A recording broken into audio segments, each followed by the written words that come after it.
You're listening to the Monday Morning Marketing Podcast for decision makers and action takers. Good morning and welcome to another episode of the Monday Morning Marketing Podcast. Today we're talking about your sales process and why it's important to have one. So, what's a sales process? Don't sales just come flooding in? I mean, that's the whole... I just knew you were going to start there. I just knew it. Okay. A sales process is a structure. Okay. It could be also referred to as a strategy, if you like, but it's normally referred to as a sales process. Lord help me. It doesn't really matter whether you're a sole trader, a large corporate body, a state body. Every single business should have a form of sales process. So what does that entail? Okay, so, this is the Monday Morning Marketing Podcast. How does your sales process fit into your marketing? We're going to have fun with this word today, Yeah, we are. aren't we? Process, is it potato, tomato? I mean, process. The word is a process. And there's Americans gleefully giggling in the background. Going, what are they talking about? Okay, moving on. So what is entailed? Like I said, it's definitely to do with structure. But where it starts and where it should end really is understanding who your customers are first. If you don't put your business in front of where your audience is going to be, then the process won't even start. There'll be no beginning. Yeah. So the intent is first and foremost to find your customers and then build some real trust with them. And how do you build trust with them? By becoming more personable, by letting them know your goods and your lows and your growth, your improvements, the mistakes you've learned from. I'm talking smaller businesses here. Obviously, I can't see corporates doing any of that, of course. No. They're all perfect. Oh, absolutely. But it's understanding that you've got to build a bond and a relationship with them, and that's really difficult online in many ways. It's actually quite hard to do in person, let alone online. And when you build this process from the beginning with them, you're building that relationship and that rapport, and that builds trust. But it goes beyond that because it's not just meant to be about them. The sales process helps you because it also helps you streamline things. It helps manage expectations. So most of us, unless you're a sole trader, have somebody that we have to answer to, correct? Yes. So if you can streamline what you're going to do as a sales process, you've got a way of reporting its success or not. You've got a way of measuring the touch points and where people are engaging with your products or your services. And it helps you better understand which of the processes that you're using, that you're employing, is actually working or not. Mm-hmm. And it's obviously important to do more of the stuff that works. Absolutely. And get rid of the stuff that's not working. Yeah. And, the hope is over time that as you learn the process better and it becomes more effective, you can scale up, you can improve, you can build upon what has worked and slingshot the stuff that hasn't, hopefully. Okay, so we define our audience. Yeah. We've talked about this many times. We figure out where they hang out. We just go there and talk to them. Yeah. That's it. Well, that's where it starts. Oh, yeah. Come on. Right.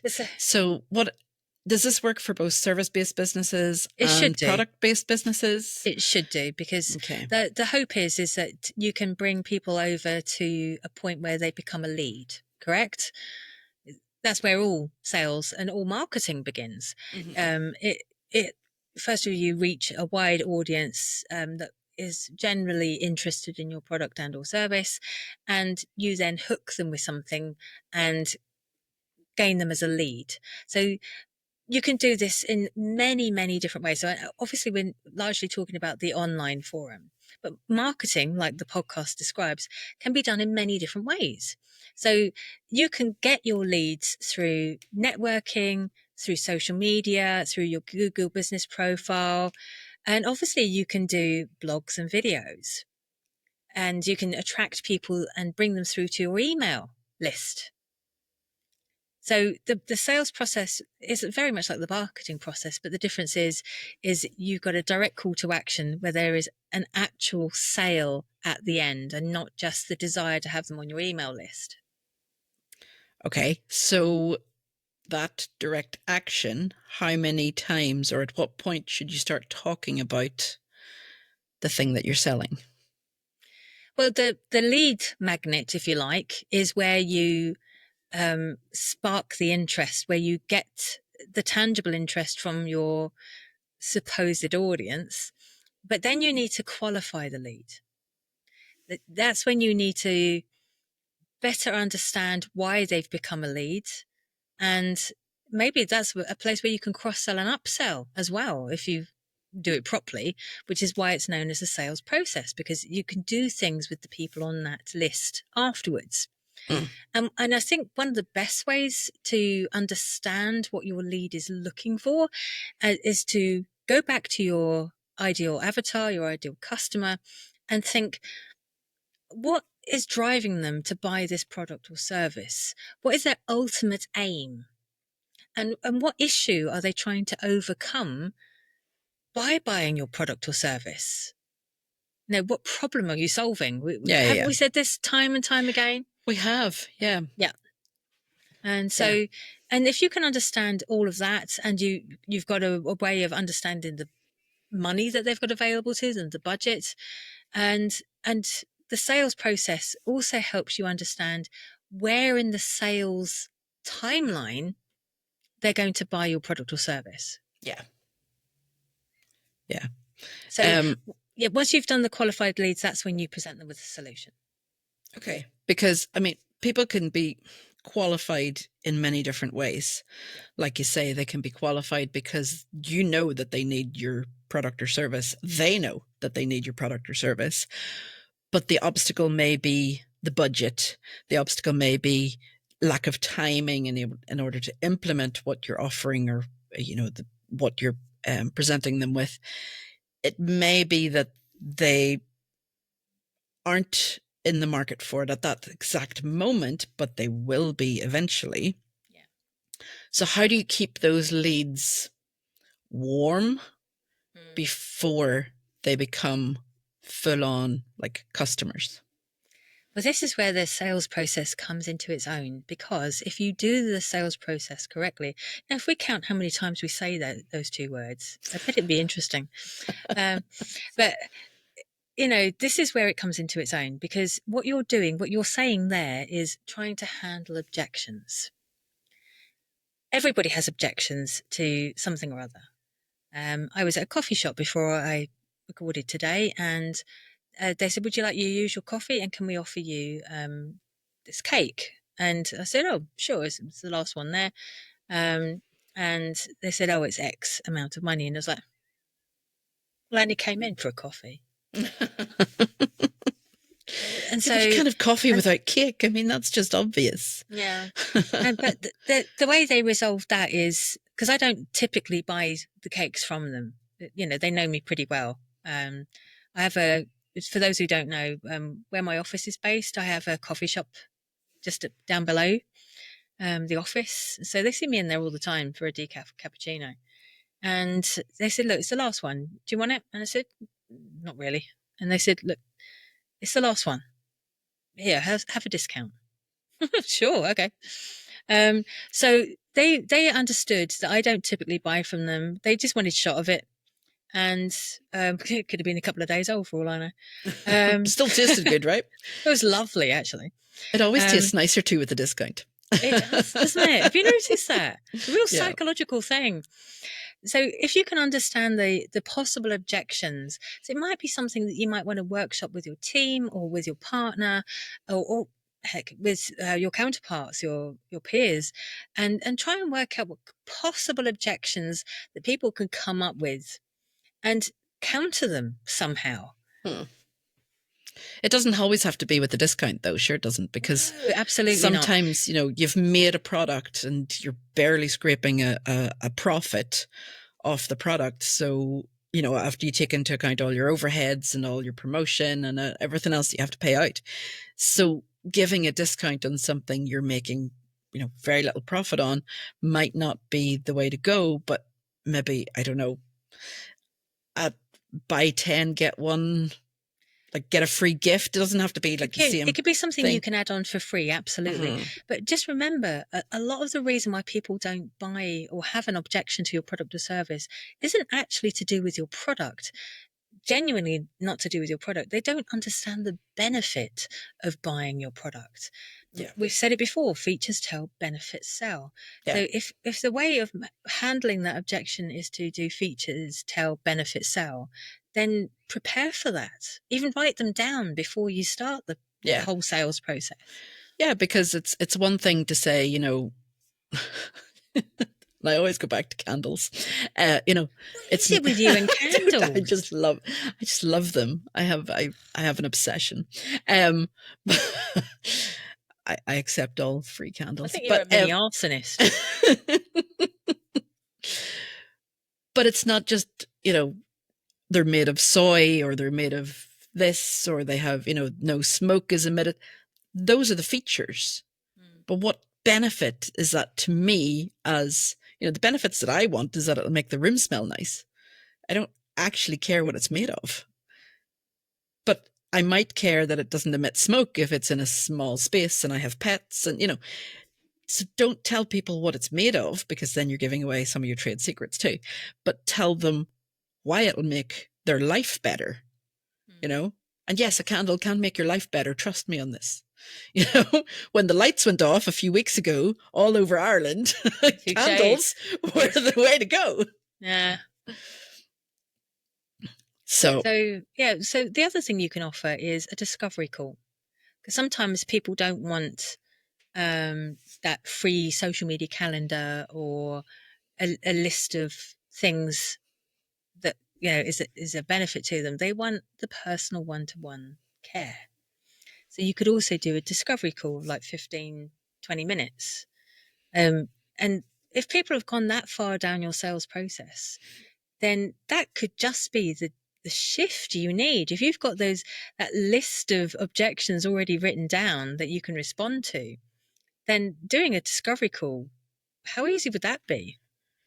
Yeah, okay. In that, it depends on the product or service, doesn't it? Obviously, yeah, because you can't really, do a discovery call about a candle. Bet you could. Probably, if there was smell-o-vision, definitely. But be very careful with those discovery calls not to give away too many top tips, because some people, there are those people that use discovery calls to glean off all your information, and then they think they're going to implement it all, but they're, I don't like saying it, but there are people out there who are just using you. So be very careful not to give longer than 15, 20 minutes of a discovery call, and make sure that it is more of a chit chat, because then you can build that rapport and that relationship. Because at the end of the day, if you're going to be, especially in the service-based businesses where you have to be talking to them more frequently, you don't want to have that barrier of communication when it comes to, how does this person like me to refer to them? Are they a very formal person? Do I have to use Mr. or Mrs.? Do I have to, sign off all my emails with yours sincerely or yours faithfully? Or is it a more, oh, hey, how's it going sort of thing? Or somewhere in the middle, so use that to build a rapport, rather than I can do this, and this to help you get that, because then they're just going, oh, so I need to do this and I need to do this. See, I think people use discovery calls in the wrong way. I think this is your opportunity to understand what brought them to you in the first place, and understanding their journey to you helps your sales process.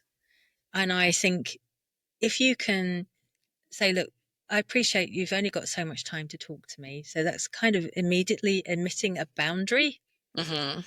not saying I've only got so much time to talk to you, but I appreciate that your day is busy, and I'm very pleased that you've given me your 15 minutes of time boundary. um, and you can then say, look, let's just talk top level here because I don't want to hold you up too much. And, obviously there's more value I can offer you, but that's further down the line. So So you're let's just, upselling yeah, in the first meeting yeah. or Which leaving is them wanting more. that's how a discovery call goes. Yeah. It's as much you discovering as much about them as it is about you. Mm-hmm. Yeah. No, and I agree. People use the discovery, both parties use the discovery call incorrectly. Yeah. With one party trying to glean as much information on, what is it you will be doing, and the other party trying to glean the information on, what's in it for them. So yeah, it's one of those. It's a part of the process that you have to practice as well. It's like if you're going to lift a phone call, if you're going to lift the phone and make a cold call, I had to swallow down a little bit of puke there. But a cold call, well, who likes doing cold calls? They're horrible. You know, who likes making videos? Not me. I know Melanie's got her hand up, but no, there's things that people just don't like doing, and sales cold calling is one of them. Yeah. But if that's a way for you to improve your business and get more customers through the door, metaphorically, physically, or whatever way they come to you, then you might just have to suck it up. So let's continue with the sales process. So once you've gone to all the trouble of qualifying this lead and going through their objections and then everything else, you need to actually take them to the end of the actual process, which is closing the sale. And that depends on so many things, because you don't just say, right, buy me now, because you've got to understand when they want it, how they want it, why they want it, where they want it. When are they expecting the delivery? Can you manage the expectations of the delivery? And then it shouldn't stop there, because like every decent funnel of its worth, there has to be a retention section, a follow-up, a retention section, I suppose. And that's where you go back and add ongoing value, which is how your lead magnet through to your email list works. And if you can continue giving value, then you hopefully make them an advocate and an ambassador for your business. And then they're advocating for your business to others, and it hasn't cost you anything more than potentially a short sales process, or maybe a 15-minute discovery call, depending on your product or service and your confidence as well, of course. Yeah. Okay. So the confidence part can be worked on. I mean, you can take advantage of friends and family and, sort of bounce it off them. Use a mirror. And I had to practice saying that word. But I could tell. Look at yourself in a shiny reflective object and practice. Because if you're not comfortable doing that, then you won't be comfortable talking to a stranger. But honestly, some of the best ways to practice is to do networking, because it gives you the opportunity to not just hear a cadence on the phone or watch the top half of a person's body. And heck, we all remember what it was like. Yeah. Don't we? Yeah. So get that experience, get that confidence by networking and meeting people, because it is the top part of your sales process, and it's the top part of your marketing as well. Yeah. Yeah. And I'm a firm believer in networking and going to events and attending conferences. And I mean, we've got a few already scheduled in for the next 12 months. And, probably beyond if we think about it. But it's not just enough to go to these events and talk to the same people and, Oh, you hang out. mustn't go and speak to the same people. That's an imperative. Yeah. So if you attend a local, chamber of commerce or your local council area networking group, be sure to invite other people so that there are new faces to talk to and to interact with and to practice on. I mean, they might not be your ideal client, but they might know somebody who is. I remember going to one recently and there was a bookkeeper. Now, I don't need a bookkeeper, but I know my brother does. So I took her card and gave it to my brother. I don't know what he did with it, but that's his problem, not mine, you know. But always be looking out for ways to help other people too. And that can be a good way to give back to these people who are as nervous as you are doing their sales pitches. And yet you can go to some of these events and they're just talking away and giving all their information. And, you know, you're like, oh, these guys are the pros, you know. Don't let it put you off. Start with 20 seconds, 30 seconds. Work your way up to a minute. Don't waffle in your thing. Features tell, benefits sell. Always remember that one. Absolutely. It's an absolute gift that keeps on giving, that particular 4-word sentence. So I hope this has given you guys somewhere to either update your sales process, or you got it right the first time.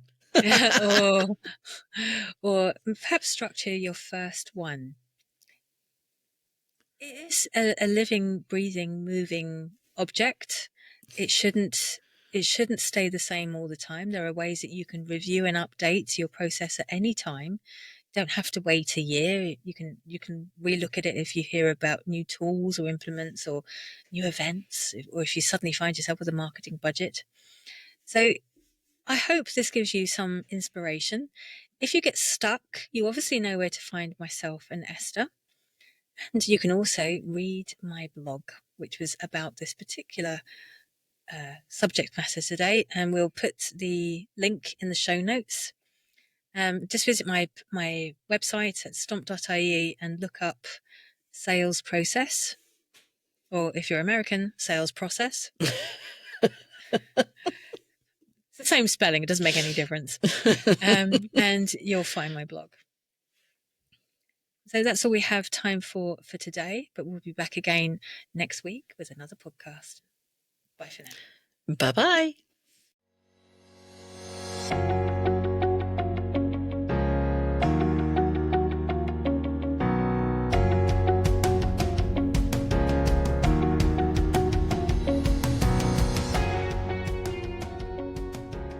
Tomato, tomato. Potato, potato. Process. How many others are there? Well, no, let's well, not. This is you goes flour or flour. Flour. It's not a mirror. It's a myrrh. It's a myrrh. That was our. But it could also be error. Error. Did you say error? Error. But the other one's an R. There's an hour and an error and an error and an error. Hey, you know, we can start on you with the paw and the purr and the pour. Like, it goes both ways, love.